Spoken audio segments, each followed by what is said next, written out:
నా పేరు ప్రభురాజ్. చదువుకుంది ఎంటెక్. ఊరు వైజాగ్. వైజాగ్ అన్నాను కాబట్టి మెంటల్ హాస్పిటల్ నుండి వచ్చాను అనుకోకండి. నేను ఈ చెన్నైకి రావడానికి కారణం మా నాన్న.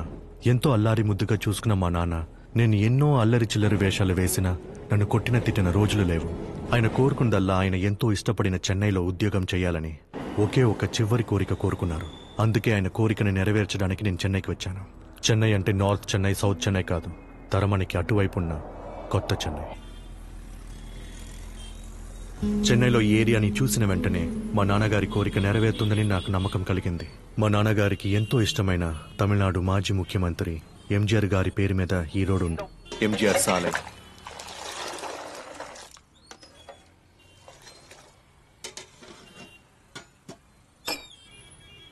ఇక నా చదువుకి తగ్గ ఉద్యోగం రాకపోయినా మా నాన్నగారు కోరిక తీర్చే ఉద్యోగం దొరికింది. అది ఒక కాల్ సెంటర్లో. Hi, thanks for calling Janex. This is Thomas here. How can help you sir?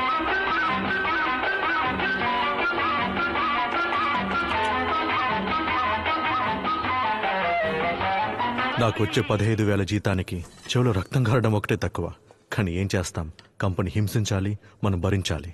నాకు జరిగిన మంచి విషయం ఏంటంటే మా ఆఫీస్కి ఎదురుగా ఉన్న ఆఫీస్లో ఐటీలో సాఫ్ట్వేర్ ఇంజనీర్గా పనిచేస్తున్న సౌమ్య, అపురూపమైన సౌమ్య.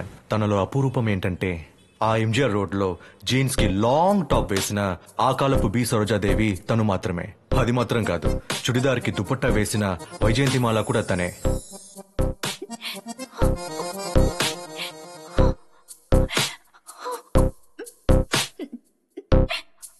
ఈ రోజు ఎందుకు ఏడుస్తున్నావు సౌమ్య? టీమ్ లీడర్ ఆఫీస్ కి చీర కట్టుకొని రావద్దంటున్నాడు. నన్ను కూడా ఆఫీస్ లో గడ్డంతి అంటున్నారు. ఏంటి సౌమ్య, దీనికి పోయి ఎవరైనా ఏడుస్తారా? గడ్డం తీసేస్తావా? ఏ, నీకు నచ్చిందా? లేదు, గడ్డం తీసేస్తే ఇంకా చండాలంగా ఉంటావు. తీయకు. కొట్టానంటే చూడు. అంత లేదు బాబు. Sir coffee.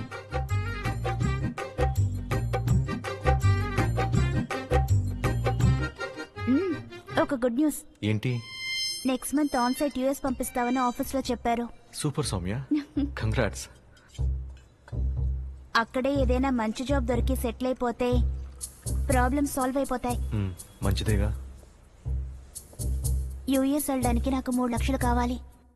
నువ్వేదైనా అరేంజ్ చేయగలవా?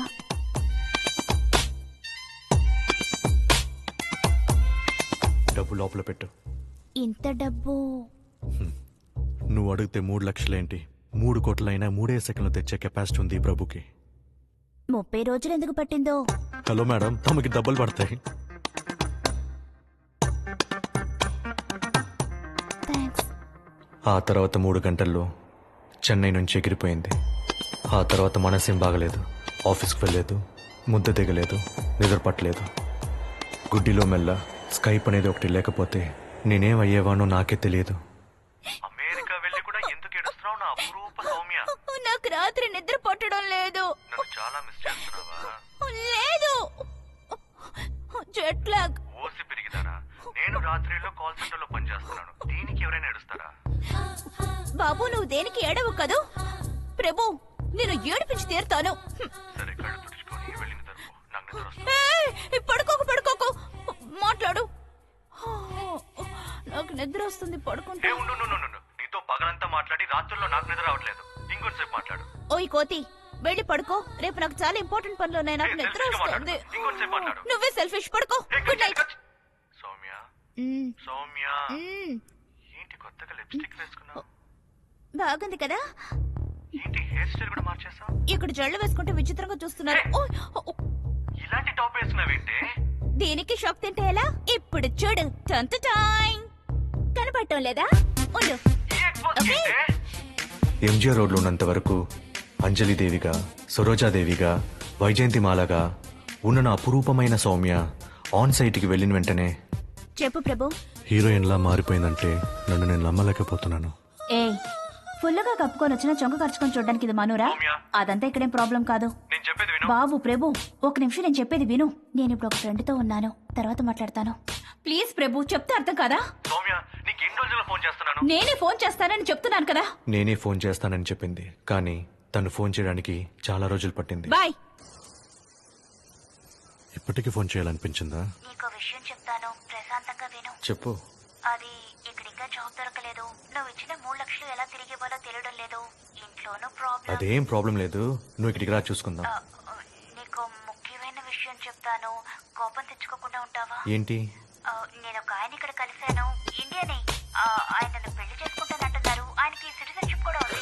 జోక్ చేయదు సౌమ్య. సీరియస్ గానే చెప్తున్నాను. నేను అతన్ని చేసుకుంటే ప్రాక్టికల్ గా ప్రాబ్లమ్స్ అన్ని సాల్వ్ అవుతాయి. ఏంటి బొంగులో ప్రాక్టికల్? సౌమ్య నా మాట విను, నువ్వు రా, నేను చూసుకుంటా. సరే ప్రభు, నీకు తర్వాత కాల్ చేస్తాను. నాకు చాలా సౌమ్య ఆగు. సౌమ్య ఒక నిమిషం. హలో. పోయే నీ అమ్మ. ఆ క్షణం నుండి తను నాకు ఫోన్ చేయడం మానేసింది. నేను ఫోన్ చేసినా తన ఫోన్ స్విచ్ ఆఫ్ వస్తుంది. తనతో ఎలాగైనా మాట్లాడాలని తన ఫ్రెండ్తో ఫోన్ చేయిస్తే వాళ్ళతో సౌమ్య నీకు అంతనంత దూరం వెళ్ళిపోయింది, తనకి ఇంకెప్పుడు ఫోన్ చేసే ప్రయత్నం కూడా చేయొద్దని చెప్పించింది. ప్రేమతో నేను పంపిన మెయిల్స్ అన్నీ బౌన్స్ అయ్యాయి. ప్రాణానికి ప్రాణంగా ప్రేమించిన అమ్మాయి ఒక్కసారి దూరం అవుతే ఆ ప్రేమికుడు గుండె ఆగిపోతుంది. ప్రేమలో ఓడిపోయే ప్రతి వీర ప్రేమికుడు ప్రాణాలు వద్దనుకుంటాడు. అటువంటి ప్రేమికులు చావుకై ఎదురు చూసి ఏకైక ప్లేస్ చెన్నైలోని తరమణి రైల్వే స్టేషన్.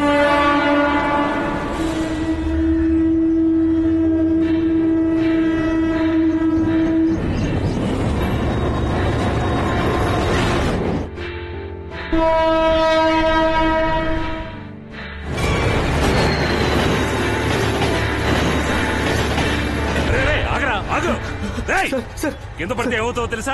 చట్నీ అవుతావు, చట్నీ. ఆ తర్వాత దోశలు నంచుకొని తినాలి. పోరా పోరా ఇక్కడి నుంచి. బర్నబాస్ తరమణి రైల్వే స్టేషన్ కి నైట్ కానిస్టేబుల్. ఆయన నన్ను కొట్టి తరిమేశాడు. ఆ తర్వాత నా అన్నగా మారిపోయాడు. కానీ ఇప్పటికీ ఆయనని నేను సార్నే పిలుస్తాను. కానీ ఎందుకో ఆయనని అన్నాని పిలవడానికి చెన్కాను. నైట్ ఆయనకి తోడుగా రైల్వే స్టేషన్లోనే పడుకున్నాను. ఆయన చూపించిన చిన్న రూమ్లో నేను ఉండిపోయాను. గడ్డం పెరిగింది, కథ పూర్తయింది. సౌమ్యాని ఫ్లైట్ ఎక్కించిన తర్వాత చాలా లేటుగానే ఈవినింగ్ పేపర్ని నేను చదివాను. 65 ఏళ్లున్న రహీం అని పిలువబడే వ్యక్తి శవాన్ని వేళచ్చేరి రైల్వే స్టేషన్లో కనుగొన్నారు. ఆయన హార్ట్అటాక్ వల్ల మరణించి ఉండొచ్చని రైల్వే పోలీసులు తెలిపారు. ఆయన డెత్ హార్ట్అటాక్ వల్లే కదా జరిగింది. నేను డబ్బు తీసుకున్నప్పుడు ఆయన కూర్చొని ఉన్నారు. మరునాడు సాయంత్రం న్యూస్ పేపర్లో ఆయన పడుకొని ఉన్నారు. ఒకవేళ నేను డబ్బు తీసుకున్న తర్వాత ఆయనకి మెలకు వచ్చి డబ్బు లేదని తెలిసి చచ్చిపోయి ఉంటే రైల్వే పోలీస్ స్టేషన్కి వెళ్ళాను. హలో హలో, ఎవరు నువ్వు? వర్షం పడుతుందని. కూర్చో. సార్ రహీం బాయ్. మీరు? ఆయన మా పెదనాన్న. వెయిట్ చేయండి, సార్ వచ్చేస్తారు.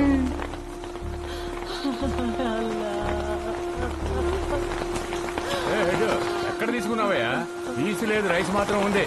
కొట్టు మార్చు.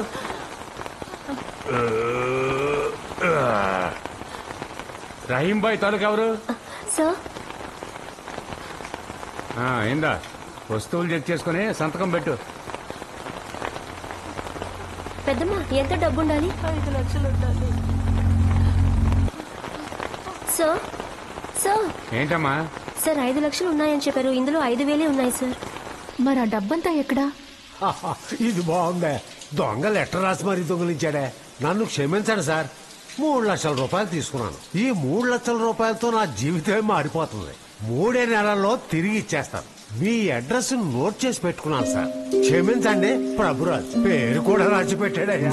మనకంటే జగన్ ఉన్నాడు. అవునవును. ఆ నోట్లు కట్టినట్టు ఆ నోట్లు ఏమన్నా నొక్కేసావా? 1.95 అలాగే ఉంది. అయితే ఇన్సుకి 75, ఎస్ఐకి 25, మిగిలింది మన ముగ్గురికి సర్దేయండి. ఎలాగో ఈ నెల మందులకు వచ్చిన డబ్బులు వచ్చేసాయి. ఈశ్వర.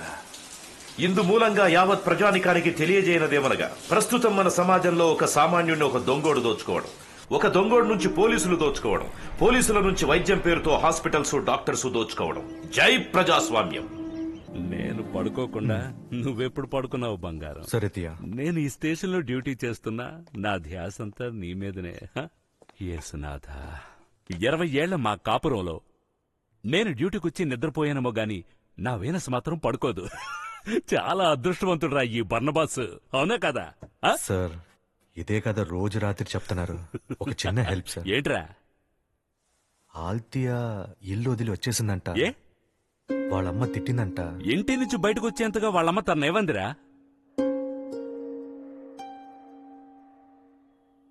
పిచ్చందంట. బిచ్చంటే బిచ్చగత్తేనా?